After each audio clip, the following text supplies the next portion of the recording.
अस्सलाम दोस्तों, मैं हूं साजिद महमूद ताहिर और आप देख रहे हैं चैनल वीज़ावेज़।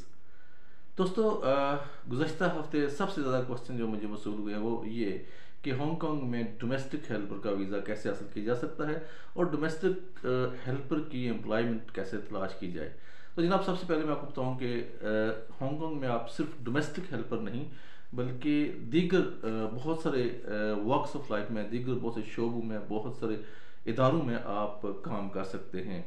और उसके लिए सबसे पहले आपको एक रजिस्टर्ड टूर क्या कहते हैं उसे रिक्रूटमेंट एजेंसी तलाश करनी होगी हांगकांग में, और वहाँ पर आपको अपनी सीवी ड्रॉप करनी है। सबसे पहले आपने बेहतरीन किस्म की सीवी आपने बनानी है, ड्राफ्ट करनी है, और उसके अलावा आपके पास एक कम्युनिकेशन स्किल का होना बड़ा ज़रूरी है।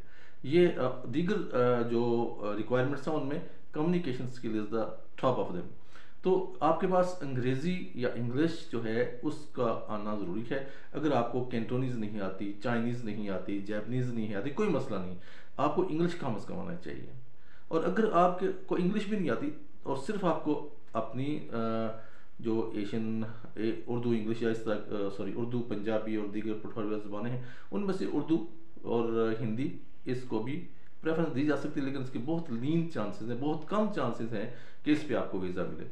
तो सबसे पहले आपकी इंग्लिश जो है अच्छी होनी चाहिए और आपकी सीवी जो है बेहतरीन किस्म का ड्राफ्ट होना चाहिए, तो आप भेज दें ऐसे अदारों को जो रिक्रूट कर सकते हैं। ख़वातीन की रजिस्ट्रेशन के लिए तो ख़ास तौर पर एक और बड़ी फैसिलिटी होती है कि उसकी रजिस्ट्रेशन पर कोई फ़ीस नहीं होती, जबकि जो मेल मेंबर्स होते हैं उनकी फ़ीस चार्ज होती है। ख़वातीन की फ़ीस चार्ज होती है लेकिन रिक्रूटमेंट या एम्प्लॉयमेंट मिलने के बाद। तो जनाब, उसके लिए आप लोगों के ये सवाल मैं I would like to remind the question from Ocean Blue, that in fact you must have to make a CV properly and then drop to the agency, a recruitment agency in Hong Kong, and you will get the job. Probably your employer will interview you, and he will, yeah, or she will interview you on Skype or Zoom or whatever as a some like that media, social media platform. So it's better, and I would like also to recommend you one at least recruitment agency so you can trust in them. तो जनाब, मैं आपसे ये भी कह रहा था कि आप जब एजेंसीज की तरफ जाएंगे तो आपको ट्रस्ट वर्दी एजेंसी और रजिस्टर्ड एजेंसी हांगकांग का इंतखाब करना होगा। हम तो किसी को रिकमेंड नहीं करते हैं, लेकिन फिर भी जो एजेंसी एक हद का तो मैं हवाला ज़रूर दूंगा, क्योंकि अगर आप टाइम निकाल कर मेरी इस वीडियो को देख रहे हैं तो आपको मैं एक अच्छी सी रिक्रूटमेंट एजेंसी का पता भी बता दूं।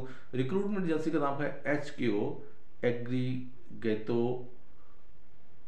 इसमें एग्रीगेटो ये बेसिकली जापानीज़ है, लेकिन इसमें इंग्लिश बोली जाती है, जापानीज़ बोली जाती है, कैंटोनीज़ बोली जाती है, चाइनीज़ बोली जाती है।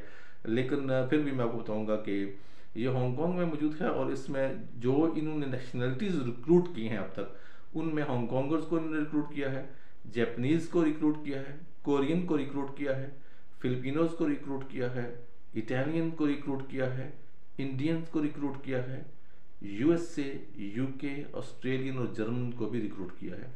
न्यूजीलैंडर, फ्रेंच, चाइनीज़, कैनेडियन और बहुत सारे दीगर नेशनलिटीज़ भी शामिल हैं जिनको ये एजेंसी रिक्रूट कर रही है। इसका मतलब ये है कि ये ट्रस्टवर्दी एजेंसी है और आप इस पर भरोसा कर सकते हैं। तो जो ऑक्यूपेशंस इन्होंने जो अवेल किए हैं अपने क्लाइंट्स के लिए, उनमें भी मैं आपको बताता हूँ। जो डोमेस्टिक वर्कर के अलावा ऑफिस वर्कर भी रिक्रूट होते हैं, जैसे CEO है, टीचर हैं, लॉयर है, डॉक्टर है, और डिप्लोमेट जो है वो, प्रोफेसर, रिटायरमेंट कोई एम्प्लॉयमेंट तो नहीं है, लेकिन रिटायरमेंट की रूट पे आप हांगकांग में जा सकते हैं और वहाँ रह सकते हैं। यानी कि आपने जो बाकी लाइफ है रिटायरमेंट की वहाँ गुजारना चाहते हैं तो उसके लिए भी एक रूट मौजूद है।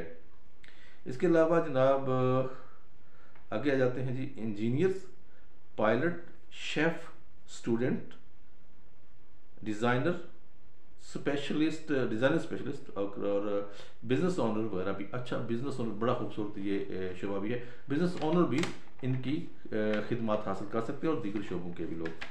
तो अब वो क्या चाहते हैं आपसे, अगर आपको एम्प्लॉयमेंट की ज़रूरत है वहाँ पे, तो वो एजेंसी या आपका एम्प्लॉयर आपसे क्या चाहेगा, वो कहते हैं कि हमें गुड कम्युनिकेशन स्किल चाहिए, आपकी गुफ्तगू, आपकी बातचीत एक मेयारी और अच्छे लेवल की होनी चाहिए।